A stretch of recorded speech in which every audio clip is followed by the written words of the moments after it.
அடியேன் ராமானுஜதாசன். அனைவருக்கும் வணக்கம். இன்னைக்கு நம்ம பெரியாழ்வாரோட 2ஆம் பத்து 7ஆம் திருமொழி பூச்சூட்டல்.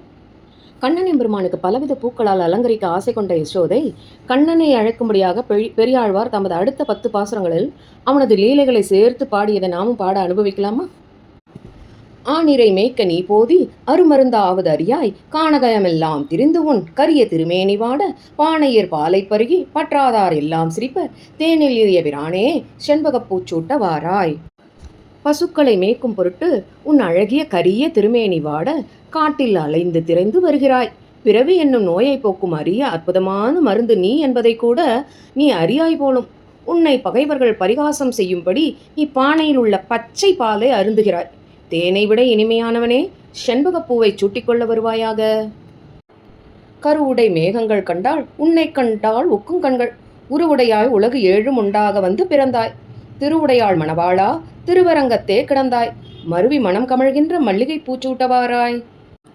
உன் திருமேனி பார்க்க எப்படி இருக்கிறது என்றால் நீர் உண்ட கரிய மேகத்தை போல் உள்ளது.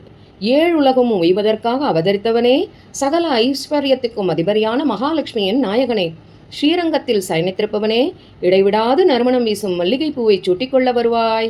மற்றொடு மாளிகை ஏறி மாதர்கள் தம் இடம் புக்கு கற்றொடு பட்டை கிழித்து காம்பு துகில் அவை கீறி நிச்சலும் தீமைகள் செய்வாய். நீள் திருவேங்கடத்து எந்தாய் பச்சை தமகனத்தோடு பாதிரி பூச்சூட்டவாராய். பெண்கள் தங்கியிருக்கும் மாடங்களின் மேல் ஏறி அவர்களின் ஆடைகளை கிழித்து எறியும் தினமும் இதையே நற்காரியமாக செய்வது போல் தீய காரியம் செய்யும் திருமலையில் நின்று அருள்பவனே, பச்சை மறுக்கொழுந்து பாதிரி பூவுடன் சேர்த்து சூட்டிக்கொள்ள வருவாயாக. தெருவின் கண் நின்று இள ஆய்ச்சிமார்களை தீமை செய்யாதே. மருவும் தமனகமும் சீர்மாலை மனம் கமழ்கின்ற புருவம் கருங்குழல் நெற்றி பொழிந்த முயற்கன்று போலே உருவம் அழகிய நம்பி உகந்து இவை சூட்ட நீவாராய். தெருவில் நின்று இடைச்சிறுமிகளிடம் வம்பு செய்யாதே. நேர்த்தியான நெற்றியில் படரும் கருங்கூந்தலை உடையவனே, கருமேகத்தின் கன்றை போன்ற அழகிய உருவம் படைத்த சிறந்தவனே, மறிக்கொழுந்தும் தவனமும் சேர்த்து கட்டிய மாலைகள் நறுமணம் வீசுகின்றது. இவற்றை சூட்டிக்கொள்ள வரவேண்டும். புள்ளின் வாய் பிளந்திட்டாய், புருகரியின் கொம்பு ஒசித்தாய், கள்ள அரக்கிய மூக்கொடு காவலனை தலை கொண்டாய். அள்ளினி வெண்ணெய் விழுங்க அஞ்சாது அடியேன் அடித்தேன். தெல்லிய நீரில் எழுந்த செங்கழி நீர் சூட்டவாராய்.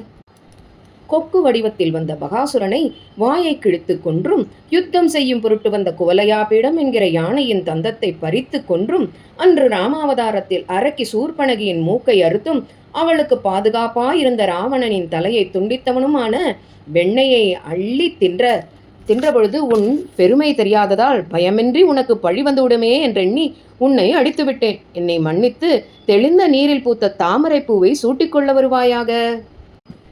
எருதுகளோடு பொருதி ஏதும் உலோபாய்க்கான் நம்பி கருதிய தீமைகள் செய்து கஞ்சனை கால் கொடு பாய்ந்தாய். தெருவின் கண் தீமைகள் செய்து சிக்கன மல்லர்களோடு பொருது வருகின்ற பொன்னே, புன்னை பூச்சூட்ட நீவாராய். நப்பின்னையை மணப்பதற்காக 7 காளைகளை அடக்கியும் உனக்கு தீமை நினைப்பதையே தவிர வேறொன்றும் தோன்றாதவனான கம்சனை காலினால் பாய்ந்து சண்டையிட்டு கொன்று கம்சனின் அரண்மனை செல்லும் வழியில் பல தீமைகளையே செய்து வந்த முஷ்டிகன் சாணூரன் போன்றோரை கொண்டொழித்தவனே, பொன் போன்ற பெருமை வாய்ந்தவனே, உன்னை பூச்சூட்டிக்கொள்ள வாராய். குடங்கள் எடுத்து ஏறவிட்டு கூத்தாடவல்ல எம் கோவே, மடங்கொள் மதிமுகத்தாரை மால் செய்வல்ல எம் ஐந்தா, இடந்திட்டு இரணியன் நெஞ்சை ஈரபழுவாக முன்கீண்டாய்.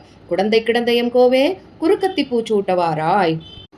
குடங்களை கையில் பிடித்து மேலே எரிந்தும் பிடித்தும் நடனமாடும் திறமை படைத்த என் மன்னனே, இளமை பொருந்திய சந்திரன் போல் முக அழகுடைய பெண்களை வசீகரிக்கும் என் மகனே, முன்பு நரசிம்மாவதாரத்தில் ஹிரண்யகசிபு ராட்சசனின் மார்பை கைவிரல்களின் நகங்களை ஊன்றியே 2 பாகங்களாக கிழித்து பிளந்தவனே, திருக்குடந்தையில் சயனத்த என் தலைவனே, குறுக்கத்தி பூவை சூட்டிக்கொள்ள வருவாயாக.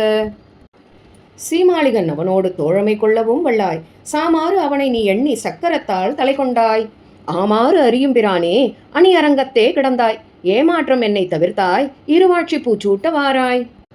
உன் சூட்சம யுக்தியா ஸ்ரீமாளிகன் என்னும் கர்வமிக்க தீயவனை தோழமை பூண்டு பிறகு அவன் தலையை உன் சக்கரத்தால் வீழ்த்தியவனே, எல்லாவற்றையும் முன்கூட்டியே அறிபவனே, அழகிய திருவரங்கத்தில் பள்ளி கொண்டவனே, என்னை ஏமாற்றாமல் இருவாட்சி மலர்களை சூட்டிக்கொள்ள வருவாய்.